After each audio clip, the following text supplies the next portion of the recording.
আমি S A Prince সবাইকে আন্তরিক অভিনন্দন জানিয়ে শুরু করছি জেড টেলিভিশনের আজকের সংবাদ। 22 দিন গত হয়ে গেল, কিন্তু এখনও হদিস মেলেনি নিখোঁজ প্রতিবন্ধী এক কিশোরের।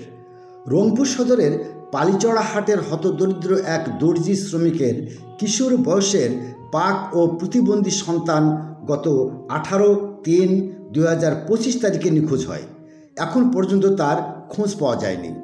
মোহাম্মদ শফিকুল ইসলাম, পিতা আব্দুল মজিদ, সদর উপজেলার সদস্য ইউনিয়ন, বাড়িটা হাজিপাড়া 5 নম্বর ওয়ার্ডে বাড়ি। আমার প্রতিবন্ধী ছেলে হারিয়ে গেছে। খোঁজাখুঁজির পরে আমি একটা থানায় জিডিও করছি, এখনও খোঁজাখুঁজি চলছে।